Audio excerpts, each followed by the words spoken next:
everyone, and welcome to another installment of Justice Talks, a webinar produced by the Sing Sing Prison Museum. I am Roneen Simmons Bartley, a board member of the Sing Sing Prison Museum. And some of the goals of the Sing Sing Prison Museum is to desensationalize the stories of the prison impacted and to listen and uplift those living the experience daily. And I'm hoping that tonight's webinar will do just that.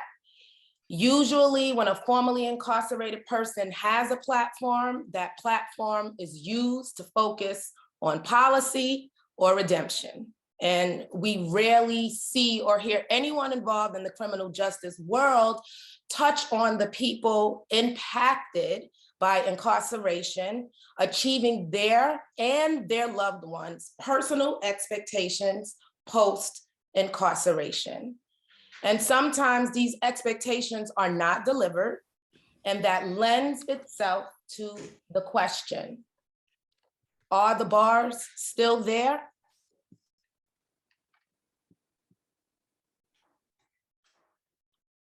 And I'm not talking in the physical sense, but I'm talking about how much does the prison experience impact relationships post-incarceration? So that brings us to our webinar's title, Time After Time, Rebuilding Relationships After Incarceration. We have a wonderful panel, and in honor of Women's History Month, most of them are women. The male that is on the panel is speaking for the resilient daughters that he has, and they will talk about their experience with their loved ones. And we also have a licensed master social worker who will pull from her personal experience with incarceration, but she will also use her expertise during this webinar. So I'm going to start introducing the panelists, and then I am going to turn it over to our moderator. So the first panelist is Ms. Tanja Prittler, LMSW, MS, KSAC. She has over 15 years experience as a service provider. Her background includes work as a facility coordinator in a residential program in both inpatient and outpatient mental health facilities. Ms. Prittler is currently employed with the Jacoby ACT team, providing community-based mental health care and substance abuse counseling to a diverse population in the Bronx. Her proficiencies include crisis intervention, individual and group counseling, advocacy, and assisting clients with the ability to eliminate or reduce both systemic and self-imposed barriers that disrupt their quality of life. We also have Martin Garcia, and Martin Garcia is the manager of, I have to minimize my screen. I'm having some technical difficulties, so give me 1 second.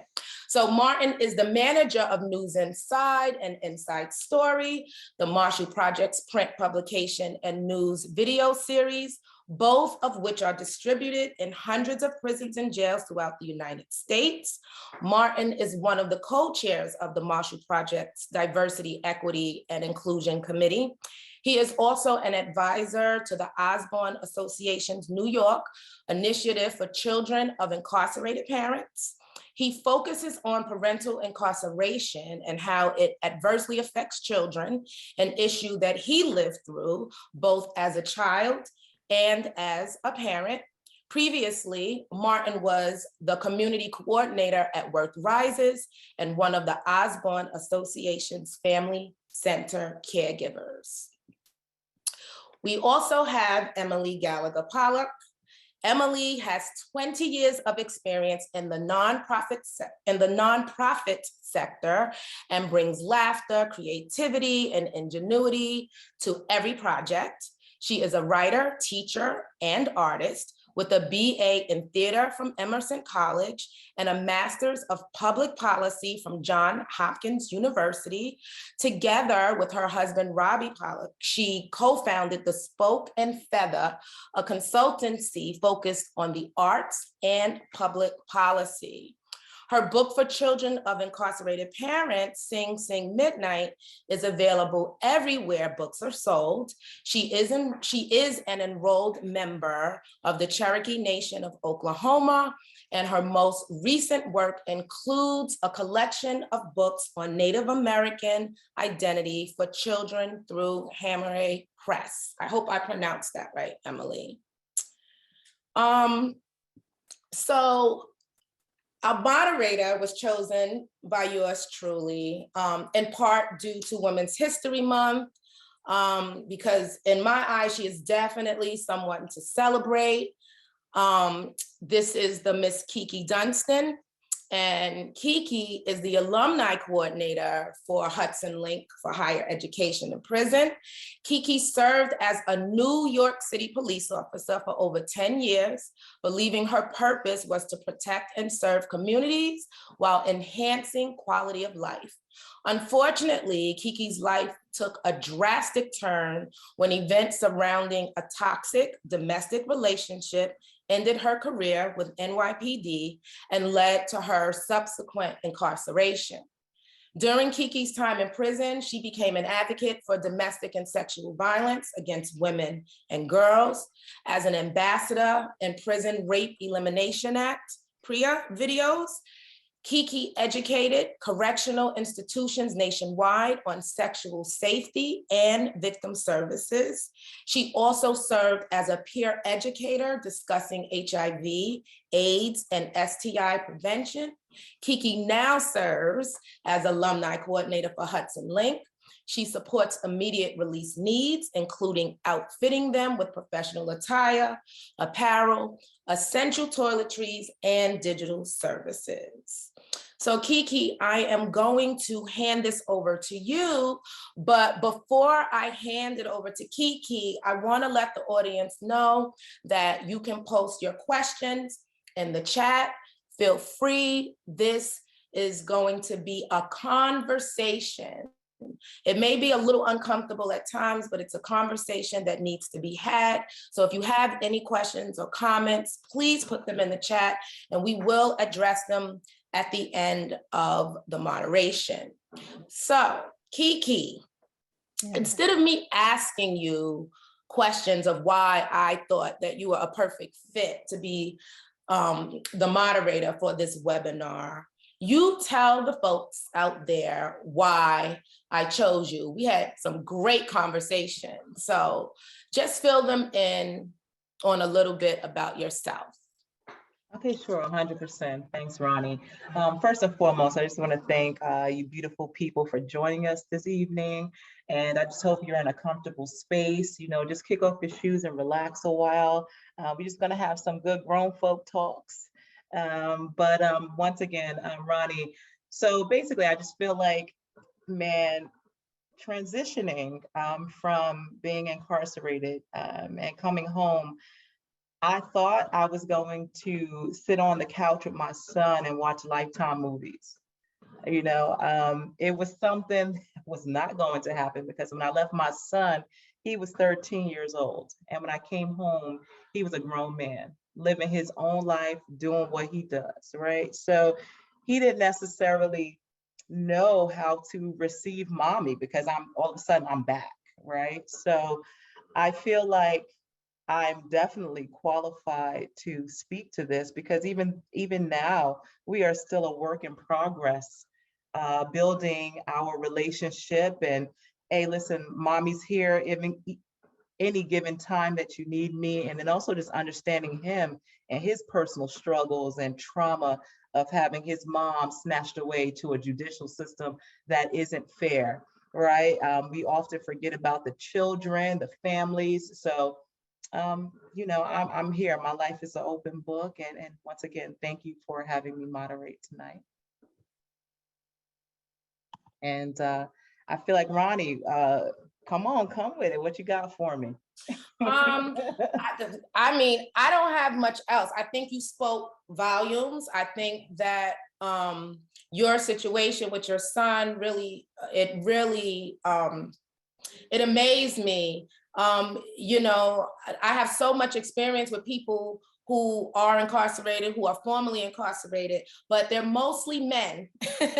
So when I met you, it was a delight to my heart because I got to see a perspective from a woman, you know, and it really touched me because a mother and a son, you know, I have my two baby boys, right? Right. And you know, from a mother to another mother having a son, it was just so emotional for me to hear, you know, some of the triumphs, but also the struggles, you know, that your son had adjusting to you coming back.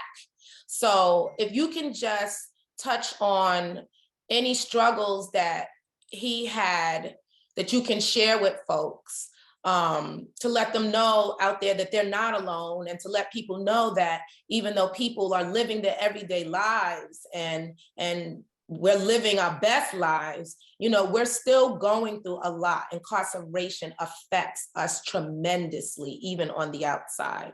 So can you just touch on some of the struggles he has? And then after that, I'm done. You can take over. All right, you got it. And I must say, you know, I'm not alone. I feel like even on this journey, I have a lot of my sisters who are facing the same challenges and more, right? I'm still dealing with it also behind the walls. So I know I definitely don't stand to this alone. But I must say, to focus on anything, and I feel like it's not discussed amongst some communities. I mean, mental health is really real, and not knowing how to ask for help or even know how to receive it. I feel like, 'cause my son is an amazing man, many talents, he's amazing, but I feel like just not knowing where his place is or how to get there, or how to deal with his past traumas that has never been dealt with. I mean, to this day, he personally has not sat down to anyone to even discuss any of his struggles. And they may vary, and he may even very well be on this call right now. And so he has his own personal struggles, but I do know that he is happy that his mother's here, and he would never wish this on anyone. And once again, I do not stand alone. And I'm not going to take up too much more time, and I'm gonna pass it on to my boy Martin.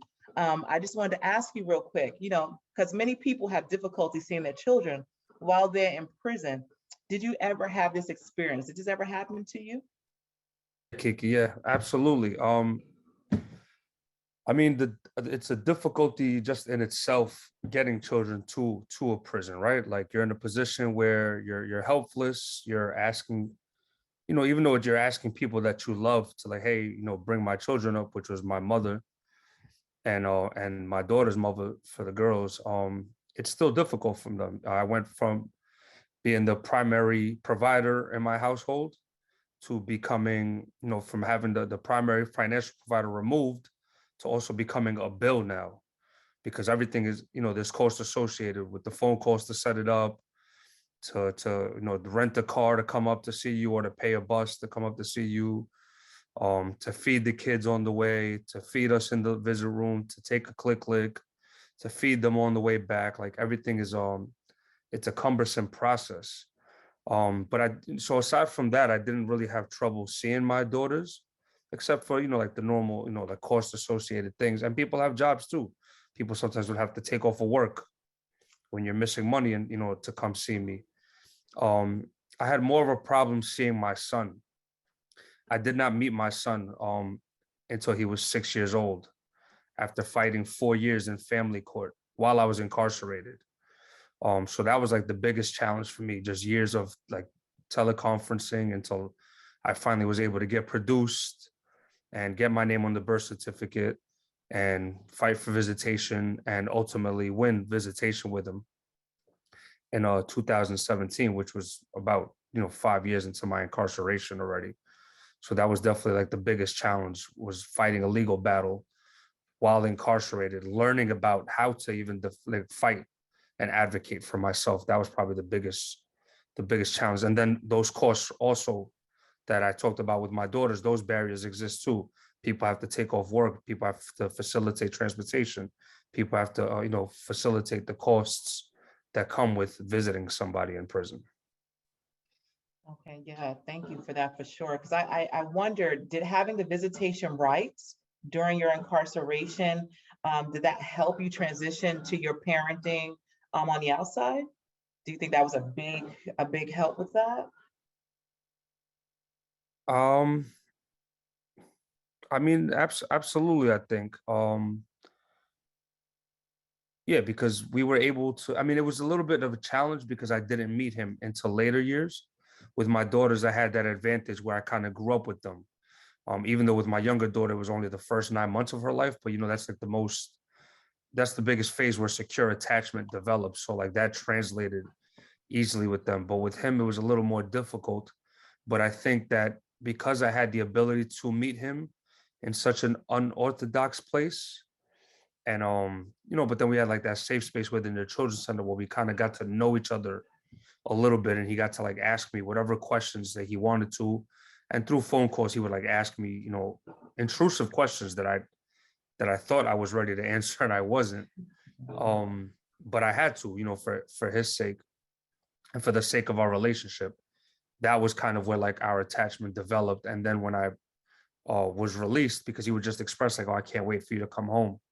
And then when I was released, it definitely, it gave me the head start, as opposed to have met him all those years and him not knowing anything about me. Like the longer you go without knowing, the longer I would have went without knowing him or having met him, the more difficult it would have translated into building a relationship.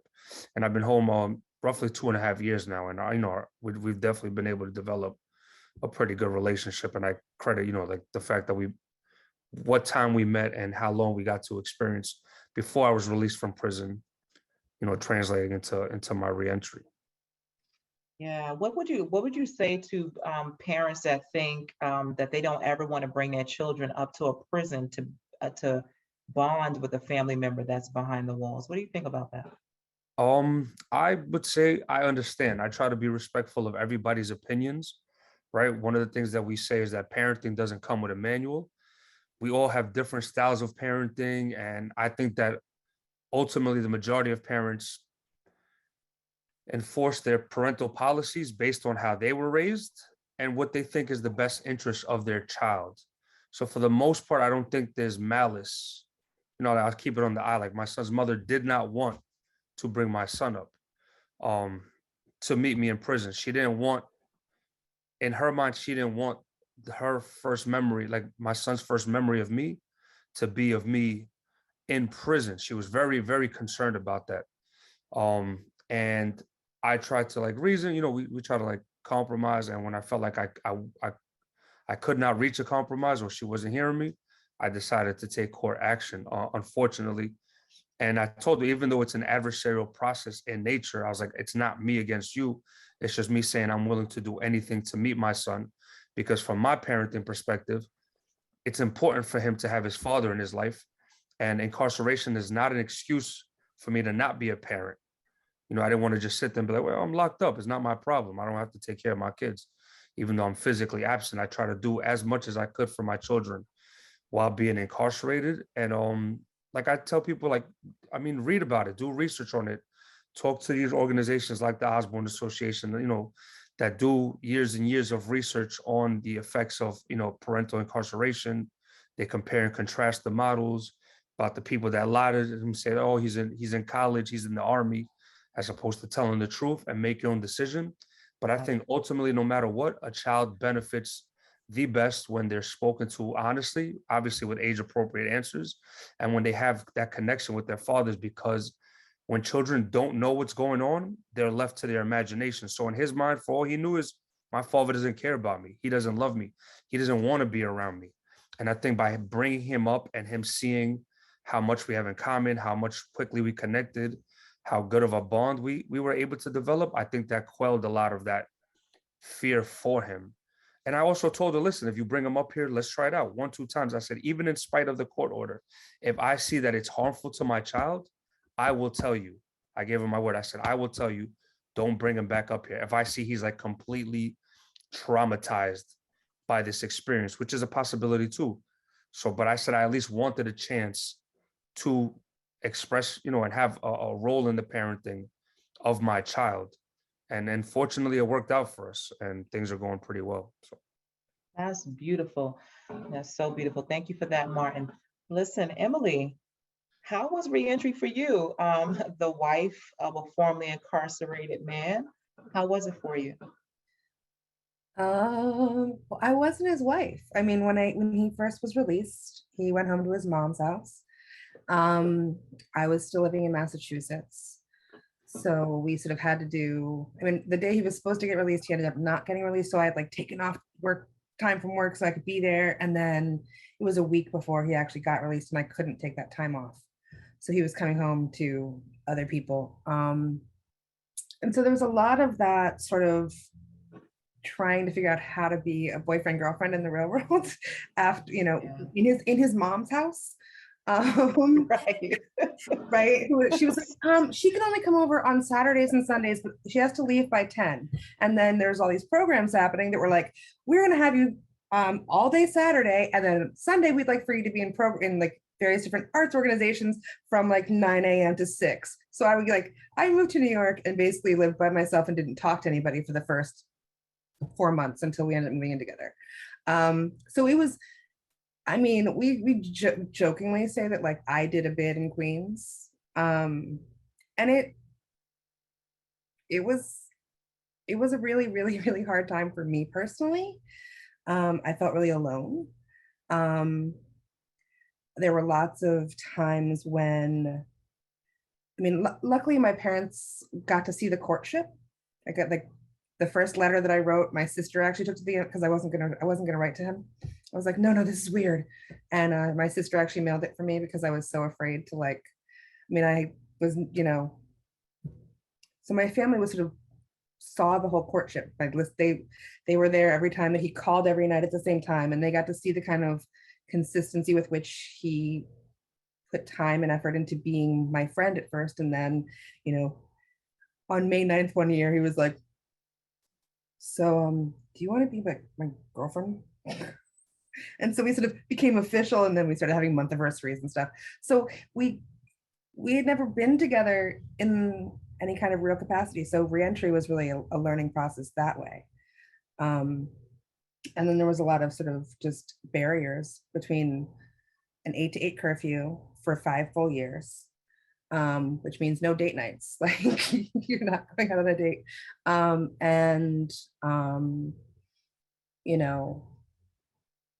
was pretty isolated because where we lived and didn't really know anybody. So for me personally, it was a challenge, but and I didn't have a lot of community, which was hard for me. But what's the next question? All right. And man, listen, I got you. You were spot on with that. And Robbie is such a beautiful spirit, man. And I mean, you guys are here. So if you had a magic wand and if you had a magic wand, what type of support or resources would you have liked? I mean, I'm a former service provider. And I very rarely in the first 2 years got a +1 to anything. So like I said, we had very limited time together, never. So there would be these events. It was like, oh, Robbie, we want you to come and dance and sing and do your thing. And I'd be like, can I go? And like, oh yeah. And then I'd sort of get shoved in the back somewhere. And it wasn't until I sort of repeatedly had to be like, hi, I exist. Hello. Hello. So my number one thing would be like, if you are using justice involved people to raise money for you, to do your fundraising, et cetera, make sure you have a +1 for a family member every single time, and not at the back table. Bring them into the groups that you're having. That's number one. Number two, I personally would get rid of the for-profit system that does aftercare, that doesn't seem to really do much aftercare. I think one of the most traumatizing things that happened was about a year into Robbie being home, I got pregnant, and that was exciting. And yeah, he told the aftercare people like, oh, my girlfriend's pregnant, and they were like, great, we have a program for you, and we're going to sign you up for father or parenting classes every night or every Tuesday night, whatever. And I was like, oh, well, I can't wait to go. And he was like, oh no, you're not, you can't go. They were offering parenting classes for one person, and I couldn't participate in parenting classes for a child that I was supposed to co-parent with this person. And then I miscarried 2 days later, which I think was my body saying, this baby's not wanted in this time in this place. And also, I had just moved to New York, so I went to a hospital in Long Island, which is not within the 5 boroughs, which meant that when he came to be with me while I was having my miscarriage, the entire time his PO wasn't responding to text messages. So we had no idea whether he was going to get violated for sitting with me in the hospital as this dream sort of died. So I think I would also love to see POs recognize, and I think it should start day one of incarceration, is including families in the whole process.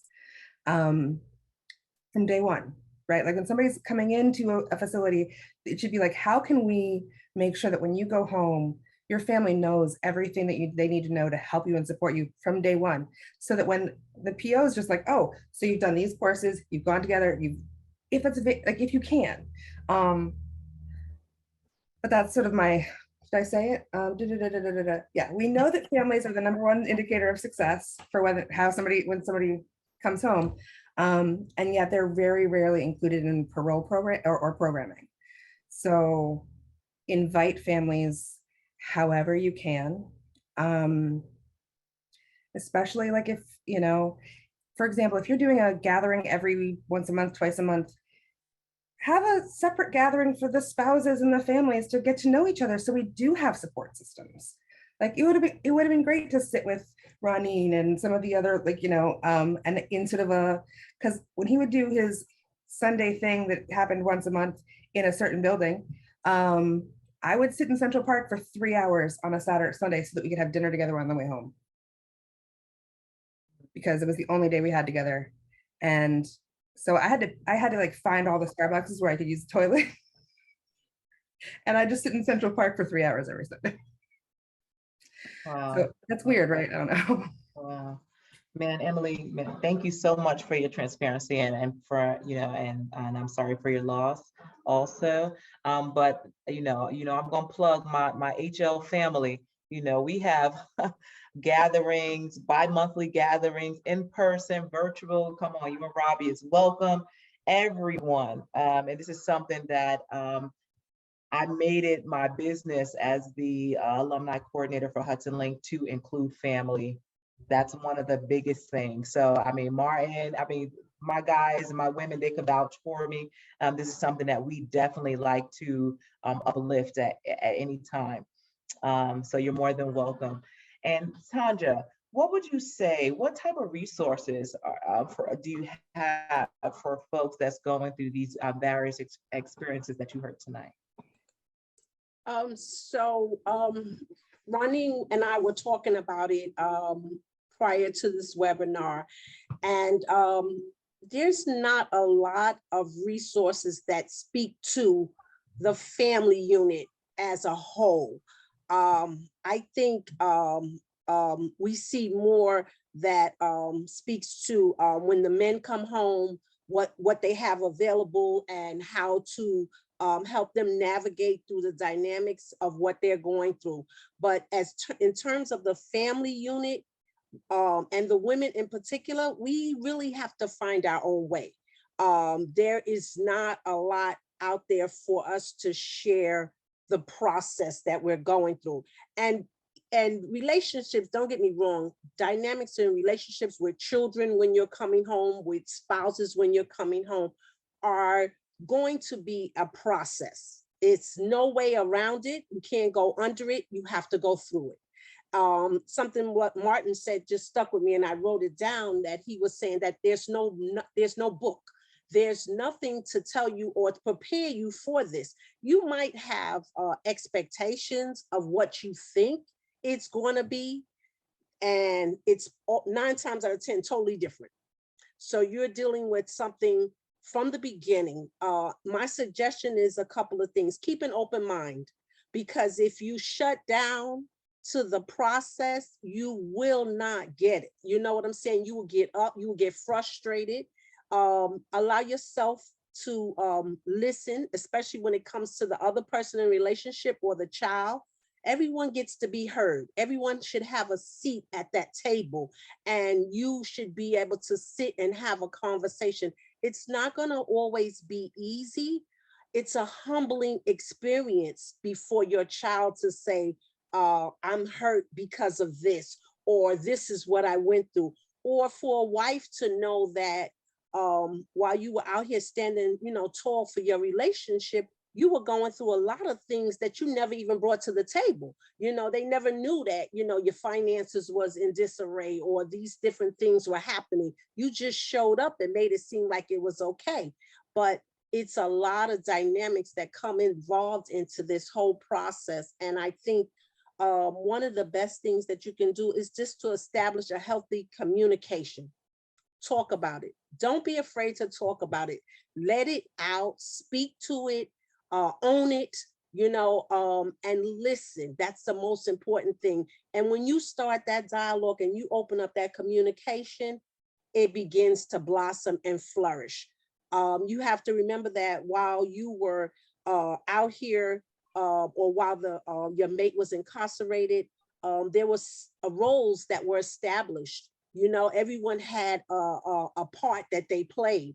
Now you have to learn how to incorporate this other dynamic into it, and it's not always that easy. So just be open, and everything is fluid. It's changing day by day, because when you start out in the beginning, what works, you got to remember, you're building on it.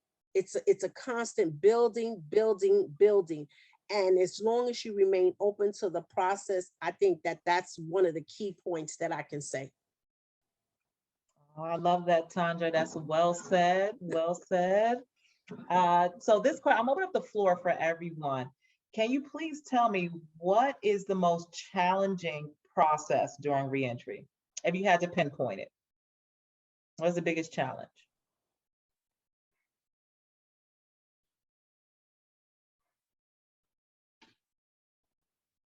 You know what? Since it's a little delay, I'm gonna jump in there. I'm gonna tell you, just okay, because you got a lot of time to create scenarios in your head. You got a lot of time to dream and everything else. But and everybody making promises and wishes, and you think you're coming home to what everybody promised, right?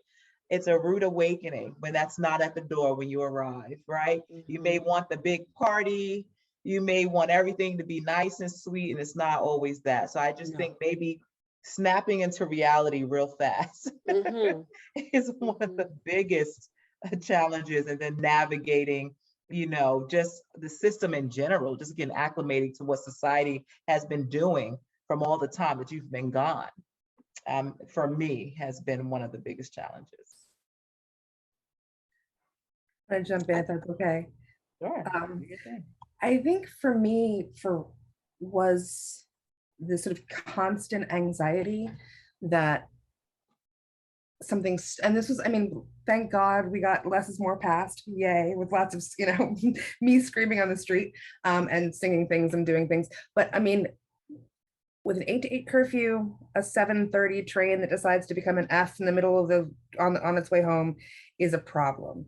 A traffic stop, me going to the grocery store in Long Island and like, can I take you with me? No, I have to leave you behind, because the constant fear that like some dumb thing was going to completely undo my family.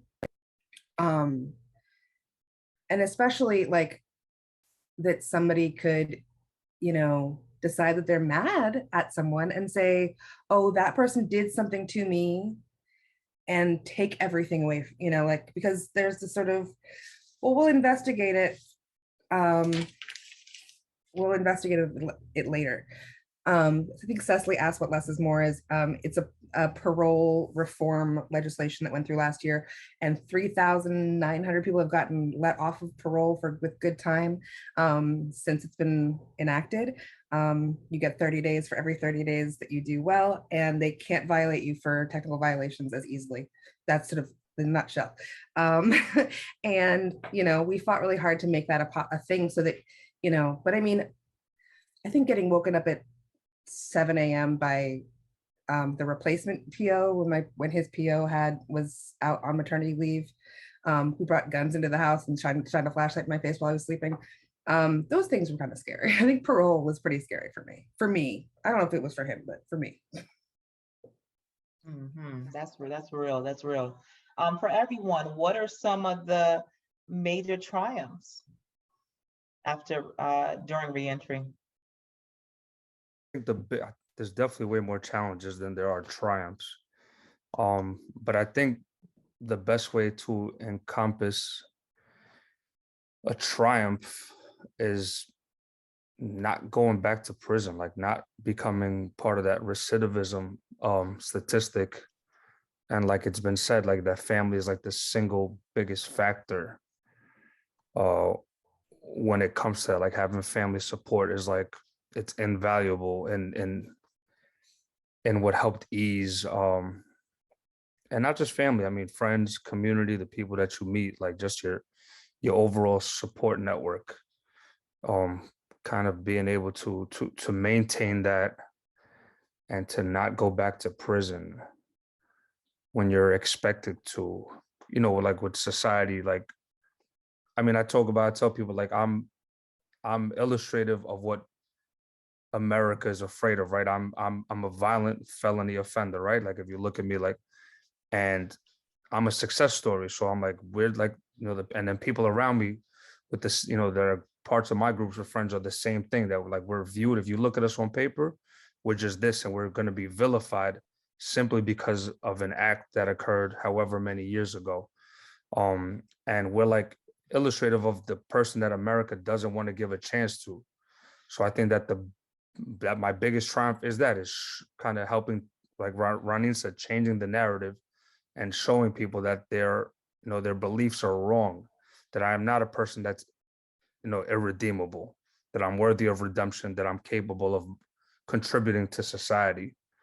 And I think that and then as an extension of that, having the ability to be a parent and be present every day in my children's lives, which is something I envisioned all these years.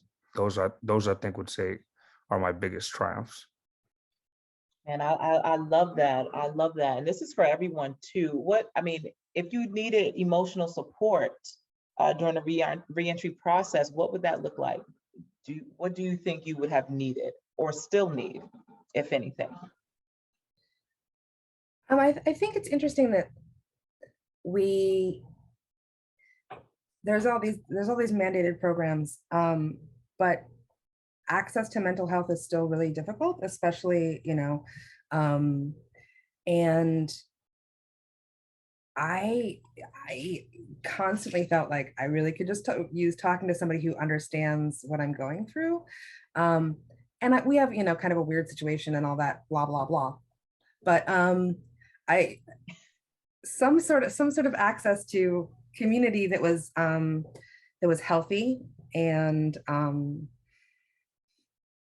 that didn't meet only Zoom actually helped a lot.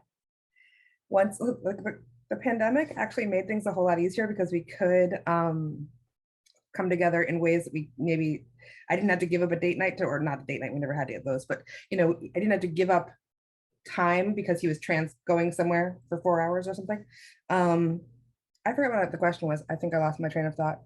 But I think access to, especially there's a lot of stuff for kids, but correct me if I'm wrong, Martin, but I don't know that Osborne has sort of family therapy or premarital counseling or without children.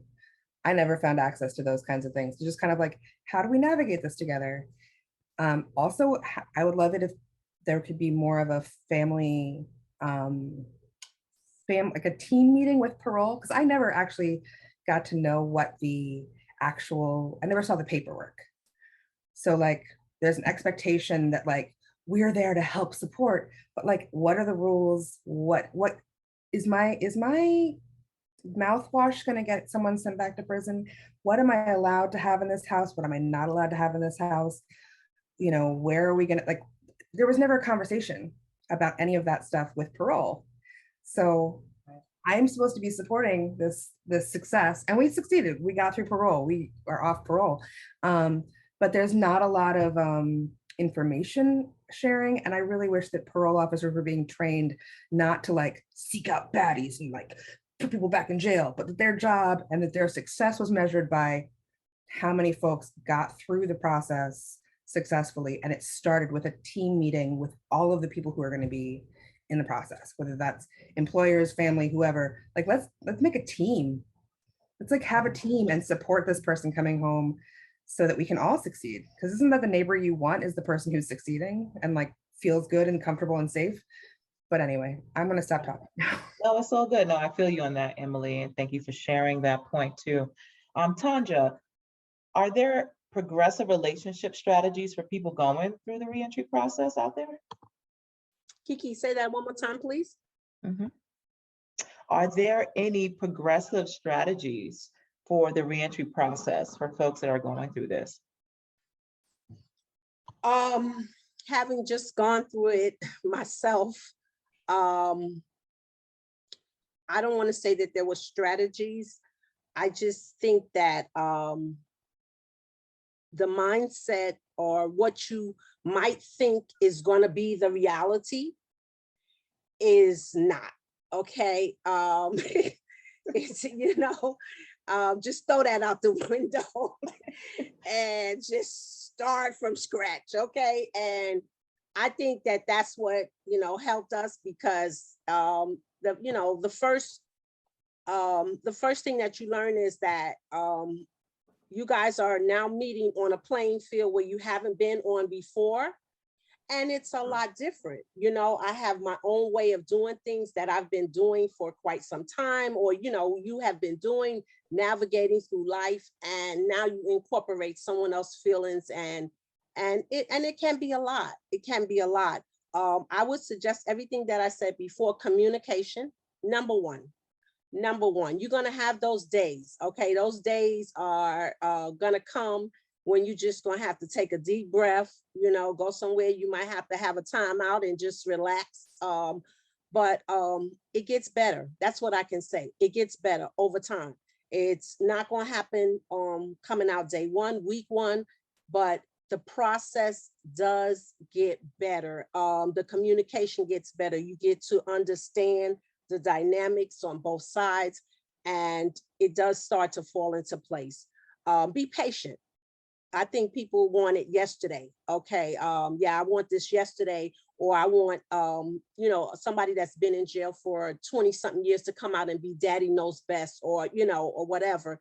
And that's not necessarily how that works, because you're an individual, he's an individual. And it's like you guys are meeting for the first time, and you have to get to know each other in order to find out how this is going to work. You know, sometimes they might be a little standoffish, you know, it may take some time, but patience with the process, and allow the process to go through it. It's no way around it. You have to actually let it happen naturally. Like they say, organically, let it just happen. And I think that's the best thing that I can say. Well said. Thank you for that. So we're going to take a question and answer session for the audience. Please feel free to drop your questions in the chat. I want to first thank everyone for their participation. You know, Kiki, you're going to be a part of this Q&A session as well, because you have a lot to offer. I really want to give a big shout out to our panelists. I want to thank you so much for doing this for not only me, but for the Sing Sing Prison Museum, because we're bringing life to your voice. It's your voice, right, that really counts.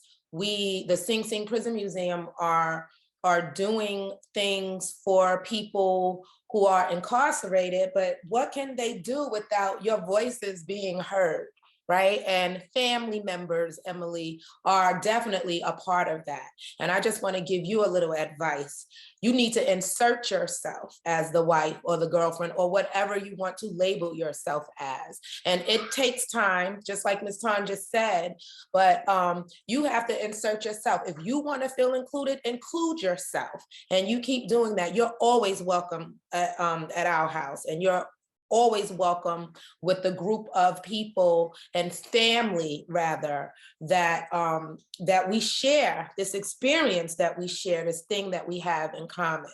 So let me be quiet before I start getting into it a little bit too much, okay? Very passionate about this, and everybody that knows me, you know, they know that. So let me find a question that could probably relate to everybody. Let me first get my little screen together, and then I can ask my questions for you guys. Okay, so this screen here, I'm sorry. Sorry. Let me find a good one. Okay, so Ms. Tanja, I'm gonna throw this to you, and if anybody wants to add on to this as well, please add on, because this is something that's very important. Is there a concern about trauma bonding? Now you interpret that how you will, okay? Is there a concern about trauma bonding? Anybody can take the question. But Ms. Tanja, being that you're Miss Social Worker, what do you think about that question? I'm not sure exactly what that means, trauma bonding, but I know trauma. So it sounds like two people that are going through trauma getting together and coming together because of that trauma. And it does happen. It does happen because it's almost like you can relate to what this other person is going through. And if you find a common ground in the midst of your trauma, sometimes it's a good thing, and then sometimes it's not, because when you remove the traumatic part, or someone else gets well and starts to heal, then you don't have that bond anymore. So it can be good, but as long as it's being done to bring health into the situation, to heal, not to make it as that's all that you have in common is that trauma. I definitely agree, and I interpreted it the same way. I'm going to ask this last question, and I want everyone to take a shot at this, and just try to keep your answers limited to about 1 minute if you can. I know it's hard, but are there ways that the larger community, right, or people who aren't involved in the criminal justice system can support folks can support people rebuilding relationships during reentry? What could other people do who have no clue about our experiences? What is something that they can do to help us? Anybody can take it. That's a good question.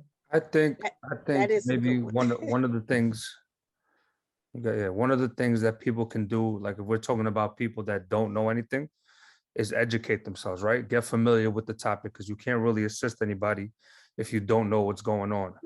So you got to get kind of close to the ground on the issue, learn about it, educate yourself, get in contact with people like grassroots organizations that do direct services, that do reentry services. and it doesn't have to be that formal. Maybe you just meet some people that you know that knows people. And as far as like helping to how they can help to kind of facilitate reentry when it comes to relationships, is being support, being mentors, helping guide people, helping people find, even though like we talk about relationships, like all these things are tied into one, right? If I come home and I don't have a job, or I need, I need an education, I need to finish my degree, I need to find housing. If I don't have these things, then I can't really be a figure in my household, right? I can't be somebody that my children are going to respect. It's already hard enough reintegrating yourself into the life of somebody, even if they love you and you love them, because they're so accustomed to only dealing with you on 15, 20-minute, 30-minute intervals, 3-hour intervals on a visit once a week or once a month or once every 3 months. So as much as we may maintain contact, we're still not there daily. So I think that by supporting people with housing, with education, with emotional support, with job interview skills, things like that, or just simply connections, or simply being there for somebody, kind of like a big brother, big sister program for people that are released, by helping them help themselves, that will translate into positive results when, reintegrating into the household. Oh yeah, I must say, just to add on that, because I know we're running into time. I 100% agree that the support goes a long way, because I just think about my partner, and as much as a lot of us don't like to admit whether folks are institutionalized or different things, I just know that I'm like heavily like affected, whether I'm waking up and in a cold sweat because I just thought I was in prison again, or I'm sitting down and I'm like, maybe I want some ramen noodles today and do some stir fry, or I'm like, I don't want to go nowhere because I don't trust no one. So just kind of just being there and understanding where that comes from, and that we are all works in progress, right? And not throwing in the towel, and just being there for one another, because we are a community. And if we really talk about being there for one another, that's accepting the whole person with your entire soul, your spirit. Because like, even though we're out here, we still have sisters and brothers that we're fighting for daily to join us on the outside. So it continues, and reentry doesn't start from outside, it begins when you're inside, right? So that's all I got. I think the one thing that people who don't know anything about, or people who do, I think listening, like actually listening without assumptions or defensiveness. Because I think sometimes you're like, well, but you've got an education, but you've got this, but you've got that, but so you can't possibly have pain, right? There's sort of a slap down, or like, well, my organization does that, sort of like, there's always a sort of like, I think listening, just kind of like letting people say like, this is hard and it sucks and I'm scared and I'm lonely, and like, all I need is somebody to like listen, like really listen, not try to fix it necessarily, not try to solve it necessarily, but like listen with love and openness. And like, if you know nothing about the prison system and somebody is who does know and has lived experience, is talking to you about it, don't try to fix the situation necessarily. Really listen with your whole heart to what the person is experiencing, because I think sometimes it's easy to write off, especially, for those of us who don't necessarily, present or look like or whatever other people. There's an assumption like that their pain can't necessarily, like, that you're just making up your pain, or you're being a drama queen, or like maybe it's not that bad. But even if somebody is a drama queen, maybe they still need to get listened to sometimes. Maybe it's okay to be like, I think you're a drama queen, and that must be really painful for you, and must be really hard for you, and we, like you, want you around.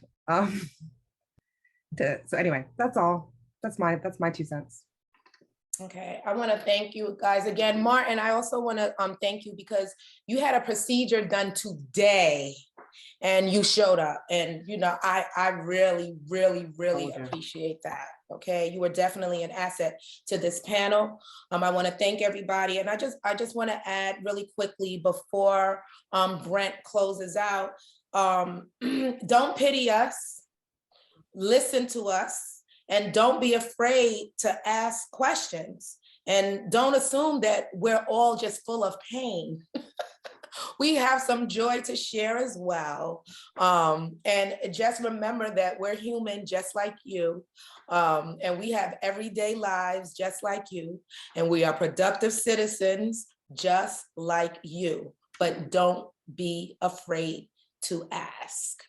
Thank you, everybody. Brent, it's on you. Well, thank you. And Kiki and Emily and Tanja and Martin, thanks so much for that. This was an awesome program. I have to say, if you judge by the quality of the conversation on the screen, but also I don't think we've had a program that's had more lively conversation in the chat. And by far, I can't even lost track of how many comments people are making. So this really touched, I think this program really touched the a really core issue that I've been told that there's such a gap now in this question of family and question of reentry and the impact. So thank you for really just getting started on. We hope we can revisit this question and this issue in the future. And Roneen, thank you again for taking the lead along with Sam North, our other board member. Roneen and Sam have really designed the webinar program this year, and it's caught on. We've got a very loyal audience, and we want to build that audience. I want to thank Nicole Hamilton and Hallie Ortiz, who are behind the scenes, our production team, and they do a great job. And next month, I need to alert you, next month is National Poetry Month, and we're producing a special program of poetry reading by returning citizens. These are poems written by people who are returning citizens who we have met through a variety of programs. So we will post that poetry reading program on our website. So keep your eye out for what I know is going to be an extraordinary program. And just in closing, I think we have to say congratulations to our partner program in the past, the Fortune Society, that received a major, big $10 million gift this week from Mackenzie Scott. And I just, I know many of the people at Fortune, and I just think that's a wonderful accomplishment. And a rising tide lifts all boats. I think that's the expression. So I think that's wonderful to see that. Again, thanks to the panel, to Roneen for putting this together, and all of you have a good night.